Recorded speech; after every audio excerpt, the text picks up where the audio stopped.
வணக்கம். எனக்கு வந்து பார்த்தீங்கன்னா, என்னோட வாழ்க்கையில வந்துட்டு ரொம்ப பெரிய சந்தோஷமான ஒரு நாளுங்க. எனக்கு வந்து அவ்வளோ சந்தோஷமா இருக்கு. எனக்கு என்ன பண்ணுறதுன்னே தெரியல. ஏன்னா, இன்னைக்கு வந்துட்டு நம்மளுடைய சின்னம்மா சசிகலா வந்துட்டு சிஎம்ஓ அறிவிக்கப்பட்டிருக்காங்க. ஸோ, கூடிய சீக்கிரம் வந்துட்டு அவங்க பதவியேற்பு பண்ணுவாங்க. இது வந்துட்டு அவ்வளோ சந்தோஷமா இருக்கு எனக்கு வந்துட்டு. இதை நான் ரொம்ப நாளாக எக்ஸ்பெக்ட் பண்ணிட்டு இருந்த ஒரு விஷயம். இது வந்து நடக்கணும்னு ஏன்னா தமிழ்நாட்டுக்காக அவ்வளோ போராடின, அவ்வளோ தியாகங்கள் செஞ்ச ஒருத்தவங்க அவங்க. அவங்களுக்கு வந்து இந்த கிரெடிட்டே வந்துட்டு ரொம்ப லேட்டாக தான் கிடச்சிருக்கு. இந்த கிரெடிட்டை வந்து நான் எப்படி பார்க்குறேன்னு பார்த்தீங்கன்னா, கருப்பர்களோட விடுதலைக்காக போய் போராடி நெல்சன் மண்டேலா வந்துட்டு ஜெயில் வாழ்க்கையை அனுபவிச்சுட்டு திரும்ப வந்ததுக்கப்புறம் அவருக்கு ஒரு தலைவர் பதவி கொடுத்தாங்க. அந்த மாதிரி வந்து தமிழர்களோட விஷயங்களுக்காக ரொம்ப பாடுபட்ட ஒருத்தவங்க தான் சசிகலா. ஸோ அவங்க வந்துட்டு நிறையா பண்ணியிருக்காங்க, அது நமக்கு தெரியறதில்ல. நம்ம வந்து சும்மா எல்லாமே மேலோட்டமாக தான் பார்க்குற ஆளுங்கள்ல. அவங்களுடைய நிறைய விஷயங்கள் வந்து நமக்கு தெரியறதில்ல. அவங்களுடைய தியாகங்கள் தமிழ்நாட்டுக்கு என்னென்ன தன்னோட லைஃப்பை சாக்ரிஃபைஸ் பண்ணியிருக்காங்க நமக்கு தெரியறதில்ல. அந்த மாதிரி ஒருத்தவங்களுக்கு வந்து இந்த கிரெடிட் வந்து கொடுத்தது ரொம்ப பெரிய விஷயம். இந்த சிஎம்ங்கிற கிரெடிட் கூட வந்து அவங்களுக்கு பத்தாது. அவங்க வந்து இன்னும் மேலே மேலே போயிட்டு இருக்கணும். இந்தியாவை ரூல் பண்ணுற அளவுக்கு போகணுங்கிறது என்னோட ஆசை. பட் சில பேருக்கு வந்துட்டு அது வந்து என்ன சொல்கிறது இல்லை, வயிற்றுச்சலாக என்னன்னு தெரியல. அவங்க போட்டு ரொம்ப கிண்டல் பண்ணிட்டே இருக்காங்க. அவங்களுக்காக தான் இந்த வீடியோ, ஸ்பெஷலாக அவங்களுக்காக தான் இந்த வீடியோ. ஓகேங்களா? ஒரு 4 எக்ஸாம்பிள் சொல்கிறேங்க சசிகலாவை பற்றி. ஓகேங்களா? இது வரைக்கும் நீங்கள் உங்களுக்கு தெரியாத ஒரு விஷயம். நீங்கள் எல்லாம் சசிகலா வந்துட்டு ஒரு மாதிரி ட்ரோல் பண்ணிட்டு மட்டும்தான் இருக்கீங்க. ஆனால் அவங்களுக்கு நமக்காக என்னென்ன தியாகங்கள் பண்ணியிருக்காங்க, தன்னுடைய வாழ்க்கையை எந்த அளவுக்கு சாக்ரிஃபைஸ் பண்ணியிருக்காங்கன்னு நம்ம யாருக்குமே தெரியல. அந்த விஷயத்தை நான் ஒரு 4 விஷயம் மட்டும் எக்ஸாம்பிள் சொல்கிறேன். அதை கேட்டதுக்கப்புறம் உங்களுக்கே வந்து அவங்க மேலே ஒரு ரெஸ்பெக்ட் வரும். ஸோ ஒருத்தவங்களால இவ்வளோ சாக்ரிஃபைஸ் பண்ணி தன்னோட வாழ்க்கையை வாழ முடியுமான்னு சொல்லிட்டு நம்ம எல்லாருமே யோசிப்போம்.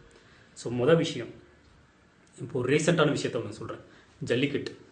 நம்ம எல்லோரும் நினச்சிக்கிட்டு இருக்கோம், நம்மளாம் வந்துட்டு போயிட்டு மாணவர்கள் இளைஞர்கள்லாம் போயிட்டு பீச்சில் உட்காந்து போராடினா தான் ஜல்லிக்கட்டு கொடுத்தாங்க அப்படின்ட்டு. அதெல்லாம் கிடையவே கிடையாதுங்க.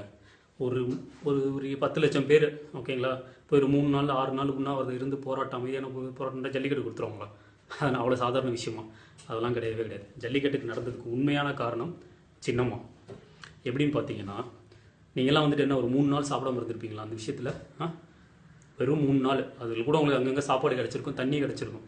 ஆனால் வந்து எங்களோட சின்னம்மா பிறந்ததுலேருந்துங்க, நல்லா கேட்டுக்கோங்க, பிறந்ததுலேருந்து இன்ன வரைக்கும் நைட்டு 11லேருந்து காலையில் 6 மணி வரைக்கும் பச்சை தண்ணி கூட குடிக்க மாட்டாங்க, சாப்பிட மாட்டாங்க, பச்சை தண்ணி குடிக்க மாட்டாங்க. அந்த டைமில் வந்து கண்ணை மூடிட்டு ஜல்லிக்கட்டு நடக்கணுங்கிற ஒரு ஆழ்ந்த சிந்தனையில் மட்டுமே அவங்க இன்ன வரைக்கும் இருக்காங்க.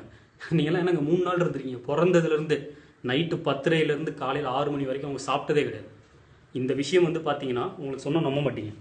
இந்த விஷயம் உளவுத்துறை ரிப்போர்ட் மூலமாக அமெரிக்காவில் இருக்க ட்ரம்ப்புக்கு போயிருக்கு. ஓகேங்களா? ட்ரம்ப்னா ஏதோ வந்து கல்யாண கோஷ்டியில் ட்ரம்ப்ட்ட வசிக்கிறோம்னு நினைக்கிறீங்க. அவர் வந்து இப்போதைக்கு கரண்ட்டாக இருக்க யூஎஸ் பிரசிடென்ட். அவருக்கு இந்த விஷயம் போயிருக்கு. அவர் வந்துட்டு பார்த்துட்டு வந்துட்டு அப்படியே மிரண்டு போயிட்டார். ஏன்னா அவர் வந்து மரியாதை நிமித்தமாக வந்துட்டு சசிகலா அவங்கள வந்துட்டு சின்னம்மா தான் கூப்பிடுவார். ஸோ வந்து ட்ரம்ப் வந்துட்டு சின்னம்மா வந்து இந்த மாதிரி ஒரு விஷயத்த பண்ணிக்கிட்டு இருக்காங்கன்றப்பே அவருக்கு வந்து அதிர்ச்சி. போயிட்டு ரூமில் போய் உட்காந்து கிட்டத்தட்ட 1.5 மணி நேரம் அழுதுருக்காருங்க. நிறைய பேர் சமாதானப்படுத்தியிருக்காங்க. ஸோ அதுக்கப்புறம் என்ன பண்ணியிருக்காருன்னா, உடனே ஒரு ஸ்போக்கன் ஹிந்தி கிளாஸுக்கு போயிட்டு ஹிந்தி படித்து மோடிஜிக்கு ஹிந்திலே ஒரு லெட்டர் எழுதியிருக்காரு. இந்த மாதிரி வந்துட்டு ஜல்லிக்கட்டு நீங்கள் ரிமூவ் பண்ணணும், இல்லைன்னா நாங்கள் தமிழகத்தை விட்டுட்டு மற்ற மாநிலங்கள் மேலே சிவியரான ஆக்ஷன் எடுப்போம் அப்படின்ட்டு. அதுக்கப்புறம் தான் மோடி இதெல்லாம் போய் பேசி ஜல்லிக்கட்டு பேன் லிஃப்ட் ஆனிச்சு. ஆனால் எங்களோட சின்னம்மாவோட பெருமையை பார்த்தீங்களா? இந்த விஷயம் துளி அளவு கூட வெளியில் தெரியக்கூடாதுன்னு சொல்லிட்டு இந்த விஷயங்களை வந்து மாணவனுக்கு நாங்கள் கிரெடிட்டாக கொடுத்துருன்னு சொல்லிட்டு மாணவர்களுக்கு கொடுத்தாங்க. இதில் வந்து மனசுக்கு ரொம்ப கஷ்டமான ஒரு விஷயம் என்னன்னு தெரியுங்களா? நம்ம சின்னம்மாவோட பெருமை அருமைலாம் வந்துட்டு ட்ரம்ப்புக்கு தெரிஞ்சிருக்கு, இங்கே இருக்க நமக்கு தெரியல.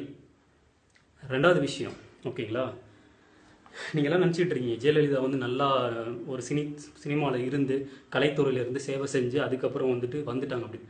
அதெல்லாம் கிடையாதுங்க. ஆக்சுவலாக சினிமாவில் நடிக்க வேண்டியவங்க எங்கள் சின்னம்மா தான். சின்னம்மாவுக்கு தான் முத அந்த வாய்ப்பு வந்துச்சு. சின்னம்மாவுக்காக இப்போ வந்து பார்த்தீங்கன்னா எம்ஜிஆர், சிவாஜி, ரஜினி, கமல், விஜய், தலை, அஜித் கொண்டு அவங்க கூட ஒரு படமாவது நடிச்சிருன்ட்டு தவம் கிடந்துகிட்டு இருக்காங்க. ஆனால் சின்னம்மா வந்து என்ன சொல்லியிருக்காங்கன்னா, நான் இந்த பிறவி எடுத்தது வந்து மக்களுக்கு சேவை செய்கிறதுக்காக மட்டும்தான். இந்த கலைத்துறை இந்த மாதிரி விஷயத்துலலாம் எனக்கு இன்ட்ரெஸ்ட் இல்லை. அது வந்து என்னுடைய மக்களோட விஷயத்தை வந்து டைவெர்ட் பண்ணிவிடுன்னு சொல்லிட்டு அந்த விஷயத்தை ஜெயலலிதாவை பண்ண சொன்னாங்க. ஆனால் இன்றைக்கி கிரெடிட் யாருக்கு போய்ட்டுருக்கு? ஜெயலலிதாவை தான் சொல்லிகிட்டு இருக்கோம். அதுக்கு பின்னாடி இருக்கவங்க நம்ம அம்மா. 3வது ரொம்ப முக்கியமான விஷயம், அந்நியத்துறை வந்து நம்ம நாட்டை வந்து எப்படி ஆக்குபை பண்ணிக்கிட்டு இருக்குங்கிறத தெரிஞ்சு அதுக்காக எடுத்த ஒரு ஆக்ஷன். ஓகேங்களா? இந்த ஃபீனிக்ஸில் வந்து ஒரு மல்டிப்ளெக்ஸ் தியேட்டர் இருக்குது. அந்த தியேட்டரில் வந்து பார்த்திங்கன்னா நிறைய மக்கள் போயிட்டு பாப்கார்ன் 50 ரூபா அது இதுன்னு சொல்லி ஒரே வந்து மக்கள்கிட்ட வந்து பயங்கரமாக கொள்ளையடிக்கிறது, திருடுற விஷயங்கள் எல்லாம் பண்ணிக்கிட்டு இருந்தாங்க. இந்த விஷயம் சின்னம்மாக்கு அதுக்கு எப்படியோ போயிடுச்சு. நேராக அவனை கூப்பிட்டு ஒரு வார்த்தை தான் அவனை பார்த்து கேட்டாங்க. நான் தமிழ்நாட்டில் இருக்க வரைக்கும் தமிழர்கள்ட்ட எப்பட்றா நீ திருட முடியும், எப்பட்றா அவனை நீ ஏமாற்ற முடியும் நான் இருக்கும்போது அப்படிங்கிற மாதிரி ஒரு வார்த்தை கேட்டு ஆடி போயிட்டான். அப்படியே அதை எழுதி கொடுத்துட்டு போயிட்டான். அப்போ இதுலேருந்து என்ன தெரியுதுன்னா, இது வரைக்கும் நீங்களோட ஏமாற்றப்பட்ட காசு எல்லாமே வந்து பார்த்தீங்கன்னா ஏதோ ஒரு வெளிநாட்டு அக்கௌண்ட்டில் டெபாசிட் ஆகிட்டு இருந்துச்சு. இன்றைக்கி அது தமிழ்நாட்டில் இருக்க சின்னம்மா அக்கௌண்ட்டில் டெபாசிட் இருக்கு. அப்போ நம்மளுடைய பணங்கள் வந்து ஒரு இடத்துல சேமிக்கப்படுது அப்படிங்கிறது நம்ம புரிஞ்சுக்கணும். இதெல்லாம் வந்து நமக்காக தான் பண்ணுறாங்க. ஓகேங்களா? இது எத்தனை பேருக்கு இங்கே தெரியும்? யாருக்குமே தெரியாது. கடைசியாக ஒரு விஷயம் சொல்கிறேங்க. ஆக்சுவலாக அந்த விஷயம் சொல்லும் போது பார்த்தீங்களா எனக்கு அவ்வளோ கஷ்டமாக இருக்குது. ஏன்னா இந்த மாதிரி விஷயம்லாம் வந்துட்டு நம்ம பண்ணுவோமான்னு தெரியல. இந்த விஷயம் நடக்கும்போது கூட பார்த்தீங்கன்னா அந்த விஷயத்தை நான் கேட்டப்போ பார்த்தீங்கன்னா எனக்கு என் கண்ணில் இந்த ரத்த கண்ணீரே வந்துருச்சு. அப்புறம் சரி இது நிறைய குழந்தைகள் வந்து பெண்கள்லாம் பார்ப்பீங்க அப்படிங்கிறக்கா வைலன்ஸ் தேவையில்லைன்னு சொல்லிட்டு அதை ஒரு சின்ன பக்கெட்டில் பிடிச்சி நான் வந்து கொடுத்துருக்கேன். அந்த மாதிரி பிளட் பேங்க்கில் கொடுத்தேன். இதை வச்சு தயவு செஞ்சு ஒரு 50-60 பேருக்கு ஏற்றி அவங்க உயிரை வந்து காப்பாற்றுங்க. இந்த மாதிரி ஒரு விஷயம் கூட எனக்கு தோணுதுன்னா அதுக்கு காரணம் வந்து சின்னம்மா தான். அந்த விஷயம் என்னென்னு பார்த்தீங்கன்னா, இன்றைக்கி மெடிக்கல் இண்டஸ்ட்ரி வந்து பார்த்தீங்கன்னா ஒரு மாதிரி வியாபாரம் ஆயிடுச்சு. எதுக்கு எடுத்தாலும் வியாபாரம் எல்லாம் அப்படிங்கிற மாதிரி ஆகிப்போச்சு. அந்த மாதிரி ஹாஸ்பிட்டல்ஸ் என்ன பண்ணுறாங்க, இன்றைக்கி நீங்கள் தலைவலின்னு போகிற ஆம்பளைக்கு வந்து ப்ரெக்னன்சி டெஸ்ட் எடுத்து உங்களுக்கு வந்து டெலிவரி ஆக போகுது அப்படின்னு அவனை ஸ்கேன் பண்ணி அவனுக்கு ஒரு 8000 ரூபாய் பில்லு போட்டு கடைசியில் அமிர்தாஞ்சன் வந்து கையில் கொடுத்து அனுப்பிடுறாங்க.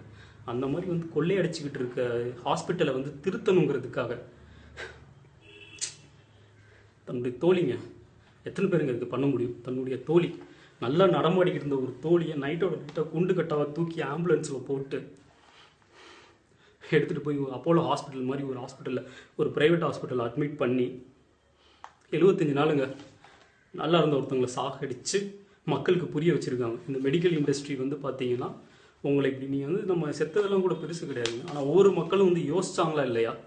தலைவலியோடு போய் அப்போலோவில் சாகிறதுக்கு பதிலாக வியாதியோட 75 வருஷம் வாழ்ந்துடலாம்டா அப்படிங்கிற மாதிரி யோசிச்சாங்க.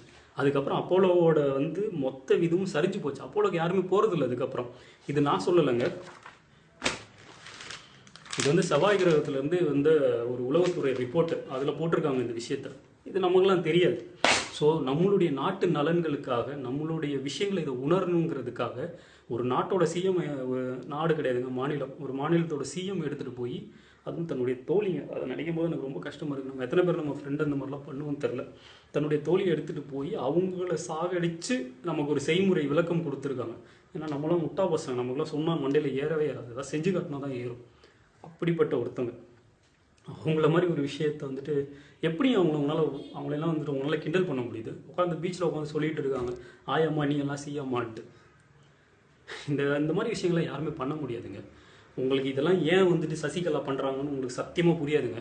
நான் ஒரு விஷயம் உங்களுக்கு சொல்கிறேன். இது என்ன தெரியுங்களா? கார்லாம் கிடையாது. இது வந்து ஒரு டைம் மிஷின். ஓகேங்களா? இந்த டைம் மிஷினை எடுத்துகிட்டு நான் 100 இயர்ஸ் அந்த பக்கம் போய் பார்த்தேன். அதாவது 3017.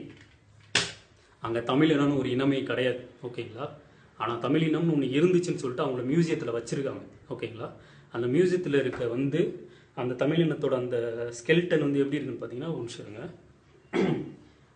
நல்லா பாருங்கள், முதுகு வந்து நல்லா கர்வ்டாக பெண்டாயிருக்கா இல்லையா? இது வந்து இந்த மாதிரி கர்வ்டாக வந்து பெண்டாகி தான் அந்த தமிழ் இனம் வந்து அங்கே இருக்குது. அதாவது தமிழர்களோட முதுகெலும்பு வந்து பெண்டாகி இருந்தால் தான் அவங்க தமிழர்கள் அப்படிங்கிற மாதிரி அந்த மியூசியத்தில் அப்படி இருக்குது. ஓகேங்களா? இந்த விஷயம் வந்துட்டு நமக்கு தெரியாமல் நம்ம பாட்டுக்கு நம்ம முதுகெலும்பு நம்ம நிமித்து நடந்துக்கிட்டு இருக்கோம். அது தப்பு. ஃப்யூச்சரில் வந்து அப்புறம் நம்ம தமிழனே இல்லைன்னு சொல்லிடுவாங்க. ஸோ அதனால தான் வந்து சின்னம்மா என்ன பண்ணுறாங்கன்னா நம்மளை வந்துட்டு முதுகு அப்படி இப்படி இப்படி குனிய வச்சு நமக்கு ட்ரைனிங் கொடுத்துக்கிட்டு இருக்காங்க. இது ஆல்ரெடி நிறைய பேர் ட்ரெயின் ஆகி ஓபிஎஸ் மாதிரியான பெரிய ஆளுங்கள்லாம் வந்துட்டு அந்த மோட்ச நிலையை அடைஞ்சிட்டாங்க. பட் நம்மள மாதிரி சில திமிரு பிடிச்சவங்களாம் வந்து பார்த்திங்கன்னா இது பண்ணுறதில்ல. ஸோ தயவு செஞ்சு அம்மா வந்து சின்னம்மா வந்து சிஎம் ஆக்கி அதுக்கெல்லாம் நம்ம பெருமைப்படணும். அவங்க வந்து சிஎம் வந்துட்டு தமிழ்நாட்டுக்கு மட்டும் இல்லைங்க, இந்தியாவுக்கு வந்து பிரைம் மினிஸ்டர் ஆகிறதுக்கும் அமெரிக்காவுக்கு பிரசிடென்ட் ஆகிறதுக்கும் தகுதி உள்ள ஒருத்தவங்க. அவங்கள எவ்வளோ நாள் நம்ம வேஸ்ட் பண்ணிக்கிட்டு இருக்கோம். தயவு செஞ்சு அவங்களை வேஸ்ட் பண்ணாதீங்க. எப்படி 25 வருஷம் வந்து நெல்சன் மண்டேலா வந்துட்டு தன் இனத்துக்காக போராடி வெளியில் வந்து அவருக்கு ஒரு பதவியை கொடுத்து கௌரவிச்சாங்களோ அதே மாதிரி ஒரு விஷயம் தான் இங்கே நடந்துகிட்டு இருக்கு. இவ்வளோ தியாகங்கள் பண்ண நம்ம சின்னம்மாவுக்கு வந்து நம்ம இந்த இதை பண்ணணும். தயவு செஞ்சு இதை வந்து கொண்டாடுங்க, திருவிழா மாதிரி கொண்டாடுங்க. ஓகேங்களா? இது சாதாரண விஷயம் கிடையாது. இது வந்து தஞ்சாவூர் கோவில் கல்வெட்டில் வந்துட்டு பதிச்சுட்டு அது கீழே நம்ம எல்லாருமே உட்காந்துக்கணும். அந்த அளவுக்கான ஒரு விஷயம். தயவு செஞ்சு யாருமே வந்துட்டு சின்னம்மாவை ட்ரோல் பண்ணாதீங்க. அவங்க நம்மளுக்கு கடவுள் மாதிரி, தெய்வம் மாதிரி. அவங்க தான் இனிமேல் நம்ம ஃப்யூச்சர் ஆஃப் இந்தியா. அவங்க இந்தியாவை எங்கேயோ எடுத்துகிட்டு போகிறாங்க, தமிழ் இனத்தை வேறு ஒரு லெவலுக்கு எடுத்துகிட்டு போகிறாங்க. ஸோ முடிஞ்சால் அவங்கள பற்றின இந்த நல்ல விஷயங்களை மக்களுக்கு ஷேர் பண்ணுங்கள். நீங்கள் தமிழனாக இருந்தால் இதை ஷேர் பண்ணுவான், மற்றவனாக இருந்தால் பண்ண மாட்டான். ஓகேங்களா? ஏன்னா தமிழ்கார படி இருக்கா பார்த்தீங்களா, அவனுக்கு விசுவாசங்கிறது ரொம்ப ஜாஸ்தி. 500 ரூபா கொடுத்தீங்கன்னா யாருக்குன்னா ஓட்டு போட்டுருவான். ஓகேங்களா? அதுதான் வந்து மெயினான ஒரு அந்த விசுவாசம். கை நீட்டி காசு வாங்கிட்டு அதுக்கு அவ்வளோ விசுவாசமாக இருப்பான். ஓகேங்களா? நாடே கேடு கெட்டால் கூட பரவாயில்ல, அவனுக்கு அந்த 500 ரூபா காசுக்கு வந்துட்டு நாட்டையே விற்கிற அளவுக்கு மிகப்பெரிய ஒரு பலம் கொண்ட இது. அதனால கண்டிப்பாக தமிழனாக இருந்தால் சசிகலா சின்னம்மா அப்படிங்கிறவங்கள வந்துட்டு நிறைய பேர் கொண்டு போய் சேருங்க. இந்த விஷயத்தை நம்ம திருவிழா மாதிரி கொண்டாடணும். சசிகலா சிஎம் ஆகிட்டாங்க, எவ்வளோ பெரிய விஷயம். ஸோ எல்லாருக்குமே நன்றி. ஸோ இந்த வீடியோ பார்க்குற எல்லாருக்குமே வந்து நன்றி. சின்னம்மா சிஎம் ஆகிட்டாங்க, இதுக்கு மேலே எனக்கு சொல்கிறது ஒன்றும் இல்லை. ரொம்ப தேங்க்ஸ் ஃபார் வாட்சிங் திஸ் வீடியோ. பாய்.